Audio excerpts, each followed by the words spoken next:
Hello, welcome to the fourth episode of Hampshire Fan Podcast. A bit delayed with you as we had some technical problems, but we've got a lot to talk about tonight. We've got the Royal London One Day Cup semi-final. On a more negative note, we've unfortunately got our more recent struggles with the Championship. With me, as always, is Phil Webb. Good evening, Phil. Good evening, Ian. How you doing?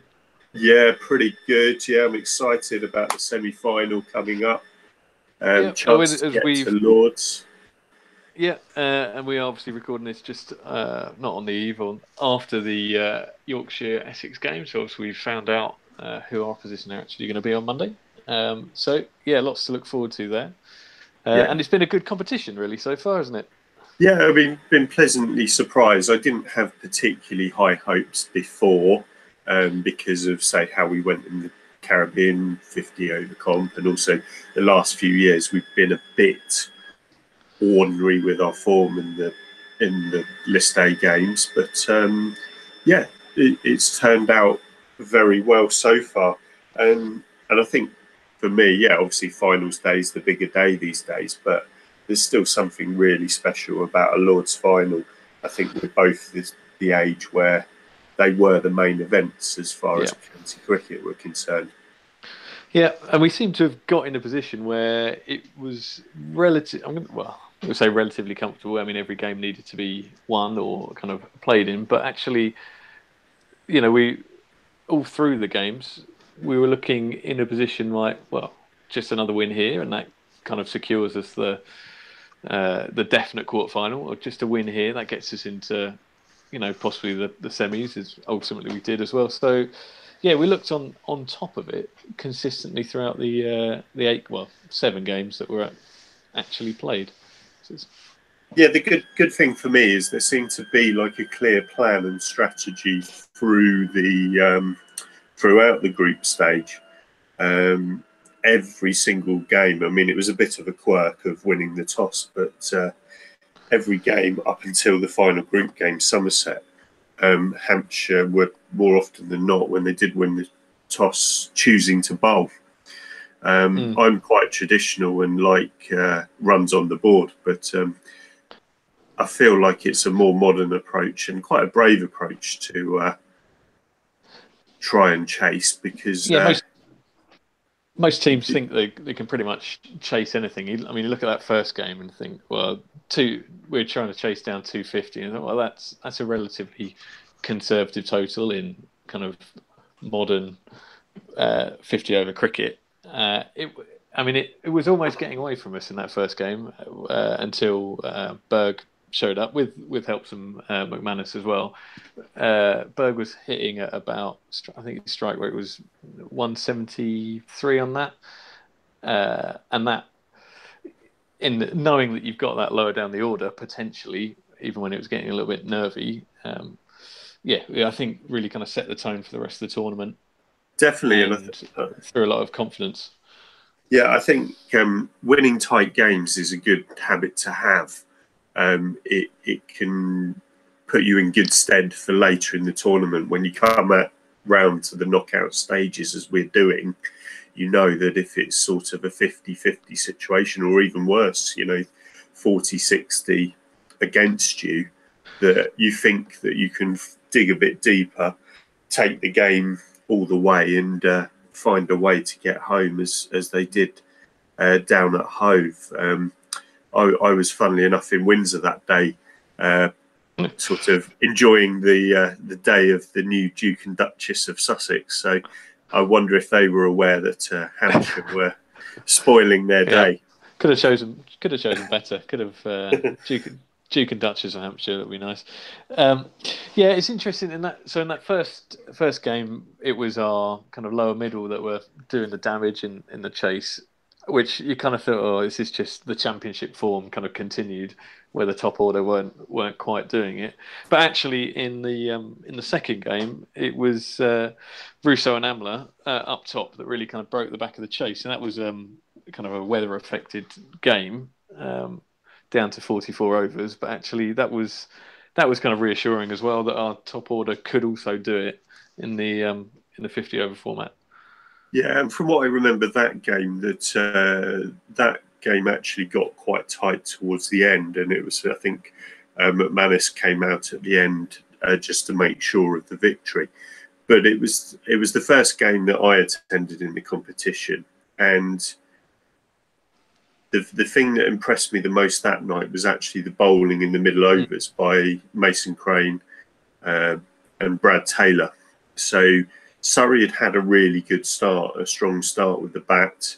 I think the same thing happened down at Hove, where Sussex also had a strong start. That they really pegged back the run rate in those middle overs, and that was what actually led to Hampshire in both occasions chasing a below par total. Yeah, it's just that chipping away, isn't it? Like, you know, you think those key wickets at vital kind of times, just starting to rein it back in. I mean, Taylor, I'm not sure, took too many wickets in the early couple of games, but his run rate was pretty low in the scheme of things, and actually that just adds a bit of pressure on kind of elsewhere. I think it was something like 4.5 in the first two games, which, you know, by modern standards is very good. And also when you are able to bowl the spinners in tandem for quite a few overs, one after the other, the overs eat away quite quickly. So the opposition batsmen feel pressurised, like they need to get on with it, which is what led to sort of middle order collapses and teams not getting as much as they should have based on their start. Yeah. We were talking about Taylor being wicketless in the first two games. He did pick up his first wicket in the third game, and I think that was probably a kind of reward over that time for just that consistency of bowling as well. It was interesting to see him in the kind of starting lineup as well, because he was batting relatively high up the order as well, almost in that kind of all-rounder kind of position as a like-for-like replacement for Liam Dawson. Yeah, it was good because I think we said in the previous podcast that we want to see Brad Taylor get a run of games because he's 21, he's been around for 5 years, but we'd only seen him here and there. It was really positive and encouraging to see him given a chance to have some responsibility, not only with the ball but with the bat.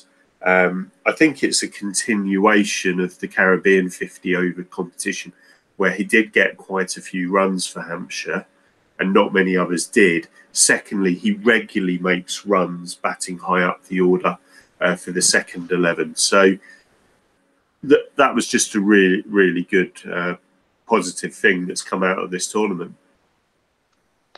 Yeah, the doubt, I don't know, doubt's kind of the right word. The times that we've put in our podcast notes, Russo, double underlined, exclamation mark. The fact actually by this point in the season he got a 90, and then in the Essex game a kind of 111. I was like, right, okay, the worm has turned. All is forgiven. Everything's good. I mean, as you know from in the latter games, that form kind of drifted away from him slightly. But at that stage, what were we? Top of the South Group, unbeaten. Everything was great.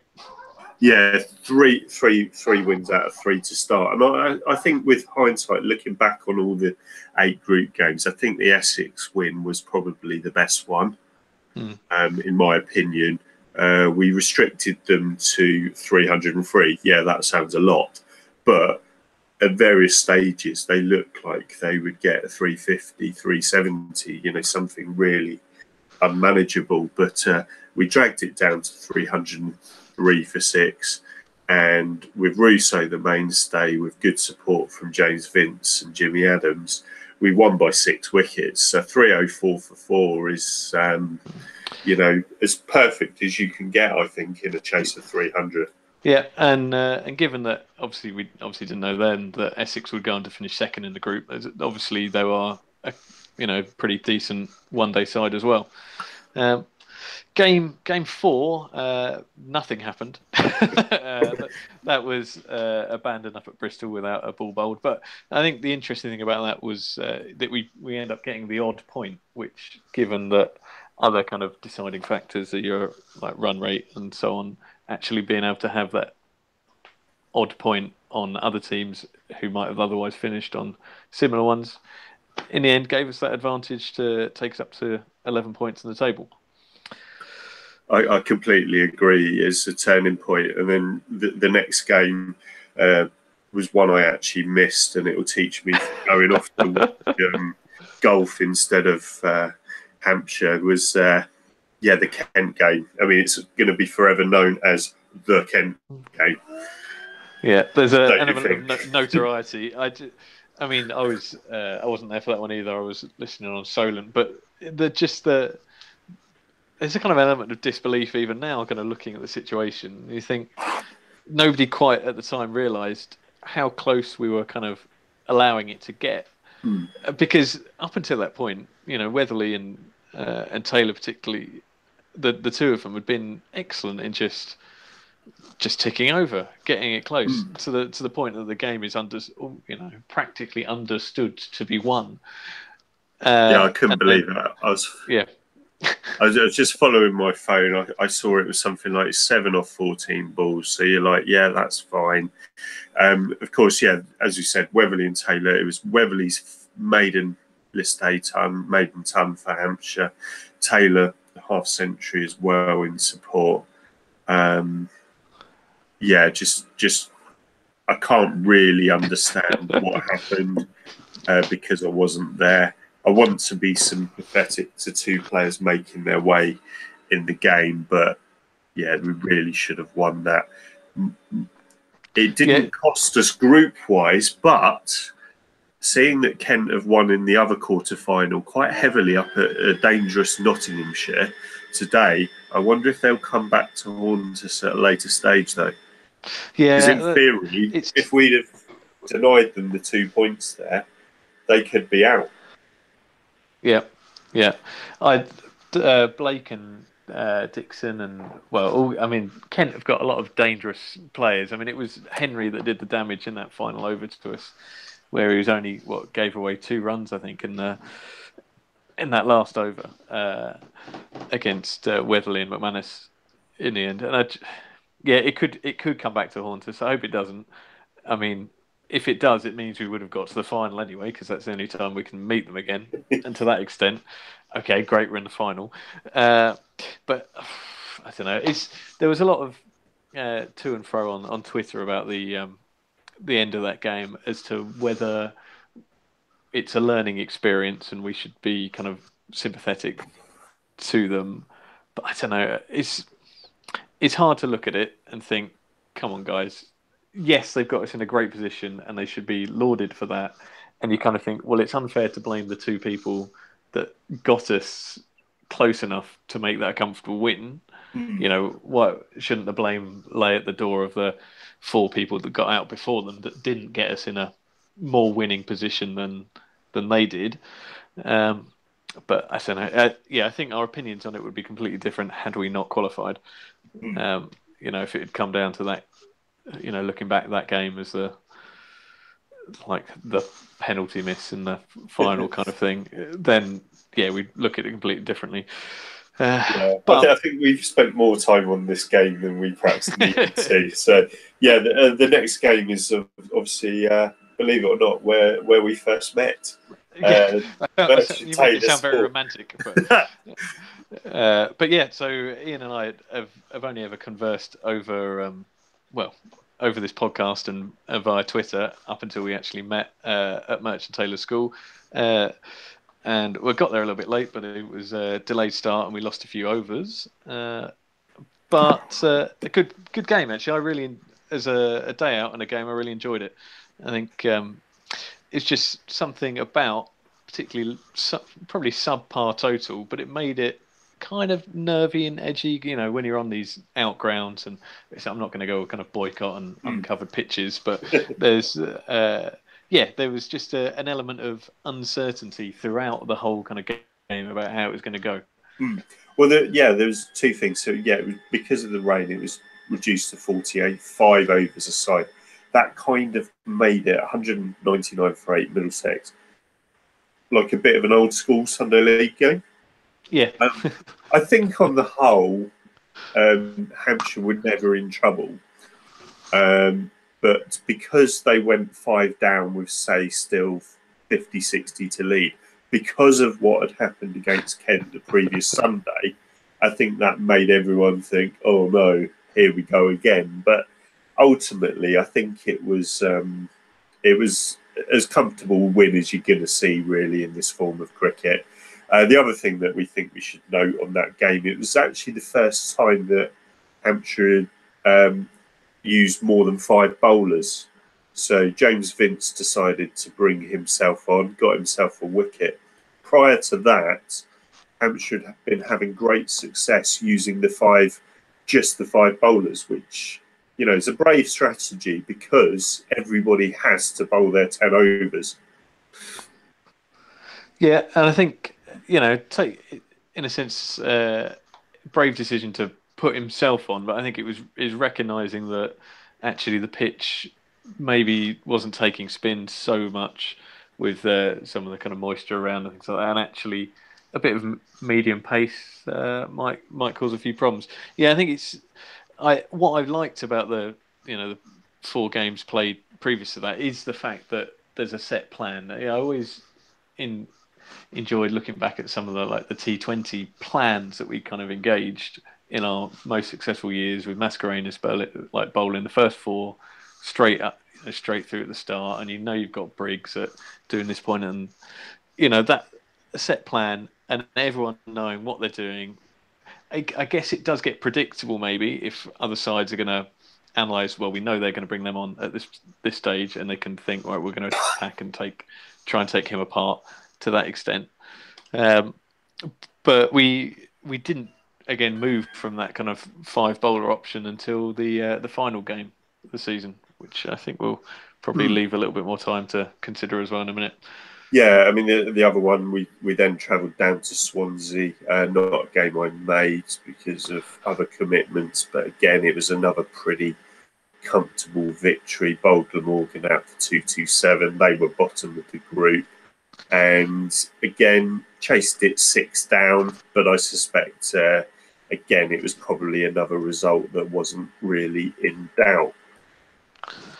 Yeah, I think one of the things that we kind of haven't maybe highlighted enough is actually that we had in the One Day Cup, however much we get criticised for the cold pack players that we use and etc. We've actually had 10 English qualified players in that game, and actually for the most part, the average team that we picked, we've used a lot of our younger English-based or brought up players. Yeah, I think there were some games where basically we had fielded 10 players that could represent England if selected. Because, of course, Abbott was out with an injury. Edwards, they preferred to give him a bit of a rest given his workload. Amler had disappeared by that point as well. Yeah, of course. Yeah, that's right. Amler had gone back to South Africa. So, the Colpatcher thing definitely did not apply for some games of this competition. But as we know, I think that tag stuck no matter what we do. Yeah. So the group stage closed off with final game at the Ageas Bowl against Somerset, and it was the first time I popped up to see Ian also broadcasting in the hospital radio zones. That was nice, and I've since jumped on the commentary as well myself. But I mean, we posted the highest. One of our highest list A totals ever, I think. It was the highest list A total at the Ageas Bowl. At the Ageas Bowl, right. Of 3, 5, 6 for 9. Because even a little bit of wagging from the tail as well. But not enough, it turns out. Yeah, I mean, there were 2 things here that we'd had the previous 6 games that were played. Every single one we chased. This time we chose to bat. A few people perhaps suggested, why are we going away from what we've been doing so well? I was okay with us batting for two reasons. Normally, it's quite hard to chase under lights at the Aegeus. And secondly, I was then thinking about knockout stages where what would happen if we were suddenly asked to bat first. We perhaps needed to have a go at doing that, because we don't want to be stuck. Unfortunately, it didn't work out. And the other reason, well, not necessarily the other reason, but this was the debut of Dale Steyn. Yeah, I mean, it's exciting to have him as a established international. Obviously, with Amla going, I think we had him earlier, perhaps, than we were expecting to, or at least will or have had for the championship games. But yeah, he just. I think where you've got that added kind of pace and venom, to some extent, it can be taken advantage of with, the fact that it's going so fast. It comes back twice as much, and there was so many boundaries from Davis and I can't remember who else opened up for Somerset. But yeah, they took him apart. Yes, yeah, Myburgh absolutely took him apart. So he conceded 50 in his first 4.5 overs, I think, which is crazy, really. I mean, it's one of those things that Dale Steyn, actually, as good a bowler he is, he's not actually that renowned for his white ball ability, if you like. He has tended, in IPL, fair play, it's not a bowler's game. They do get blasted around, and that's exactly what happened on this night. Of course, there was a plum LBW turned down on, I think, his penultimate over that could have actually meant that we won the game, or improved his figures a bit more.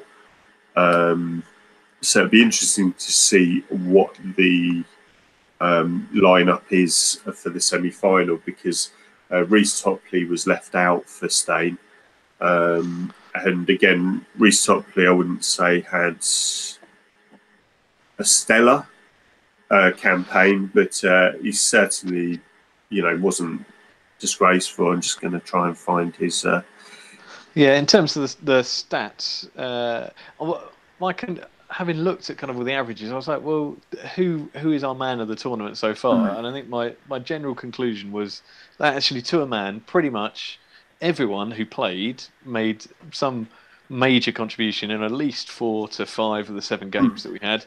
And when somebody perhaps wasn't as effective, somebody else had ended up kind of filling that void. So for the most part, most people did their jobs, and I guess it's no surprise that we come out top of the group, because in 6 or out of the 8 games that were there, people were doing what they were meant to be doing.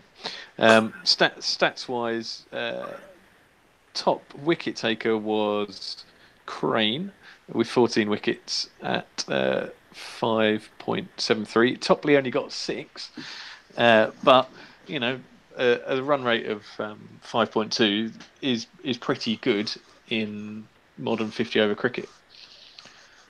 Yeah, I mean, the games I saw, and it was, I think Merchant Taylor's was where he got his best bowling for 40. He did his bit. As you say, everybody did their bit at some stage. And it'll be interesting to see what team is selected for the semi-final. I understand that Sam Northeast was playing for the second 11 today, so there's a possibility of a rejigging of the batting order. Will they keep going with Steyn? Will they return to Topley? I don't know. We'll probably come on to that a bit more later on and sort of finish up beat with our predictions for the semi-final. But I think now we want to talk about the 3-day defeat against Surrey in the championship. Do we want to do that?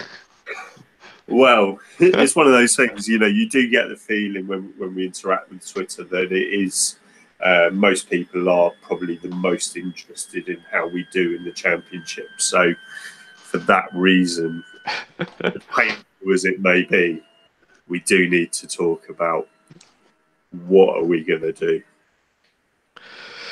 Yeah, I mean, some reactions on there are, like sack the board, retire everyone, sell them to a glue factory, and I don't, Gareth Berg actually put out a relatively, I don't say heated response, but provoked response of, well, some of these guys are the same people that have kept us up for the last couple of years. I don't think it's them that are, the problem. Other kind of reactions are along the lines of, well, support the team, you can't.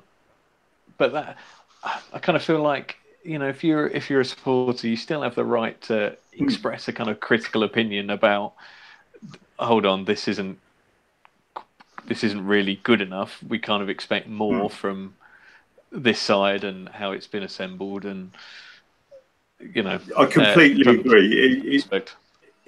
It's about finding the middle ground of that, because, like you said, we can't sit on our hands and pretend that everything's fine and it will work itself out. Maybe that will happen, but it's probably unlikely. At the same time, it's completely ridiculous and unrealistic to think that we can bin off half the team and have people waiting in the wings to come in, or sign people mid-season. It's just not possible. So yeah, it kind of feels like it's a football, like the football fan mentality. And I mean, we're both football fans ourselves, so that's not to criticise that kind of aspect, but of course, the kind of the managerial merry-go-round of, just sack the coach and bring it in, and everything will change because you've got a new man in, like changing the vibe, and the cricket transfer system doesn't work the same way as the footballing methods either. So yeah, I think in terms of the squad changes that are possible, I mean, Dawson was injured, Northeast injured. I think that one aspect is, we've lost Amler as our established overseas, and we know that batting has been our weakness. So while it is great that we had Stain, maybe retrospectively you kind of think, well, why haven't we actually looked to get an overseas batsman in instead? Because the man that, one of the men that came in, Sean Irvine, has been, I suspect, frozen out to some extent. I think he only played because Alsop has also picked up some sort of injury as well. I think we were probably both surprised to see him, that we'd speculated whether we would actually see him again. Not that we think he's done anything wrong like that, but he wasn't being named in squads, things like that. But yeah, he suddenly made. Yeah, he made an appearance. It didn't work out this game, but I feel like what we've got is what we've got. We probably just need to not necessarily back them blindly, but just if they're having honest conversations, working on things in the nets, that sort of thing, will that do the job? Yeah, I think where Weatherly's come in from having a pretty strong 50 over tournament, you'd think the confidence is there, but then again, championship batting, the first patch of the innings that I was watching, Surrey were just bowling a line just outside off. They weren't really threatening, and so it looked relatively comfortable. But the moment that they did start threatening more with Dernbach and Clark, and then, I mean, that's a strong Surrey bowling lineup. I think that they are definitely going to be up there by the end of the season. Dernbach, Morkel, Curran, Clark, and it didn't really need to be used as much, but Verdi, is a kind of breakthrough spinner as well. I think, I mean, they seem a good side. I saw them at the Oval, and again, it's difficult to get wins at the Oval, and they managed it over us early in the season. What concerns me is losing by 3 days in innings at the Ageas. I think that is a big worry, because fair enough, you can lose a game, but normally games last the full 4 days, don't they? Yeah, You kind of you say, what can this team do differently? There's an element of like grit, and I don't know how you teach grit, and how you get like the dig in kind of status. But what we had when we lost at the Oval was Northeast kind of anchoring that inning, the second innings at least, and people kind of backing that up. So we know that they've got that ability, but it's just a bit of a, I don't know, brain fade. I think is the one where Vince kind of came down to Verdi on 28 and gets stumped, and then run out with, I think, was it Russo Rousseau, and Wembley, and Wembley out there, and you just think, okay, maybe when things are going badly, everything kind of goes against you, but there are some things you think, do you know what? Come on, you can do this. I'm sure you've done it before. We know Vince has got long batting in him. He's done his 200 odds uh, in the previous game. So why are you coming down the wicket and getting stumped? And But I think this is where I think it is the players' responsibility that if people are suggesting a change of management or coaching or whatever, I'm in the opinion that what they were doing wrong isn't stuff you coach. yeah, It has to be down to the players that some of them, have got extended runs in the team, and need to start performing. To his credit, I've been very critical of Riley Russo, but I think he actually does come out of the game with some credit. 46 in the first innings, top scorer, 39 not out. So that shows he was trying to do the right way. And if more people can try and knuckle down, then maybe we'll get out of this. yeah. I think while batting is clearly the issue, Kyle Abbott's form is a little bit concerning as well. Do you think? Yeah, definitely. Friend of mine who doesn't go and watch loads, but he said he went on Saturday and commented that he looks nowhere near as effective as last year. I understand that again. I think there is a bit of an injury issue. He's carrying a niggle, so that does explain that. But hopefully that can be resolved soon. I think the main thing is to potentially, whilst improvement is definitely needed, we shouldn't also lose too much heart on the basis that we're only a point behind Yorkshire and we're only about 3 or 4 points behind Lancashire, and those are our next two games. They aren't must-win games yet, but certainly don't want to see us lose either of those. Yeah, I was going to say complication. It's not a complication so much as the Yorkshire game is a pink ball day nighter. So I don't know if that plays into our hands or not really. It'd be in terms of weather wise, it's looking better than definitely our first day nighter pink ball did against Somerset last year. But yeah, even though we're obviously going to be facing Yorkshire in the one day semi, I think with a lot of their players kind of wrapped up in England duty as well, or being rested, or a few injuries themselves as well. I think, uh, yeah, as long as what I'd like to see is some batting bonus points. That's Well, that's well, what that brings me to my next funny point that we're bemoaning the lack of batting points from Hampshire. We've only got, I think, 8 batting bonus points from 6 games. Believe it or not, that's actually not the worst. yeah. There's actually 4 teams who've got fewer bonus points.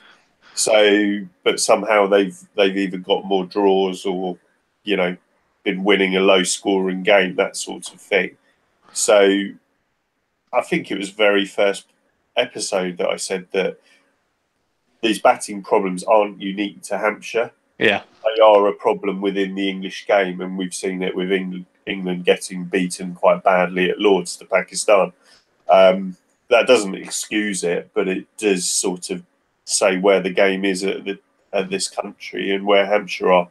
Yeah, I think a little stat that I picked up when I was doing some commentary with Dave Allen. He pointed out that out of the 6 games that we've played, we have scored more in the second innings 5 out of the 6 times. That's a kind of frustrating thing, knowing that. Yeah, well, if you'd just done it the other way around, we wouldn't be in the relegation zone. We'd probably be 5th at the moment. But yeah, I think it's that chase in the game that Division 1 cricket is hard. If you get behind in the game, it's very hard to catch up. Yeah, and that's what I mean. That we perhaps need to just be ahead if possible by some bigger first innings runs totals. I think that will gain us. Obviously, it will gain more batting points, and it will start to gain us some draws. Let's make ourselves hard to beat again, and then hopefully the victories will follow. Yeah, let's confidently predict that we're going to beat Yorkshire. There you go. And everything will be right with the world. I mean, realistically, it's almost like the division looks like it's split into 2 at the moment. Somerset, Surrey, Essex, Notts at the top, and then Lancs, Yorkshire, us, and Worcestershire. Let's pretend Worcestershire aren't there because they're still going down. So really, it feels like it. Yeah, I'm not going to say season defining 2 games coming up. Yeah, they're very important. They'll go a long way to deciding, but as we know, one win makes a big difference in this 8-team division, and 2 wins makes an enormous difference. I think we'll leave the championship there and let's go back to the more positive. We've got a semi-final, List A, Royal London One Day Cup with Yorkshire on Monday. What are your predictions, Phil? Well, when I looked at the Yorkshire team that were playing today, I mean, I have a half an eye on other teams as well, but some of the names in there didn't jump out as particularly threatening. So I'm going to say that we are going to be in the final. I reckon. I think if we win the toss, I reckon we probably will go back to our kind of chasing formula as well.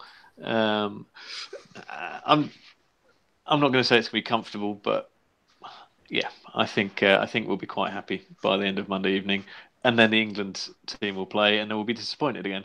So I'm gonna go for a narrow 4-wicket win, and our good friend and follower Gareth Berg to get us home. How's that stand?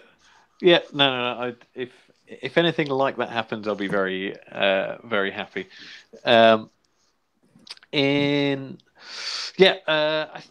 Look, we will wait and see.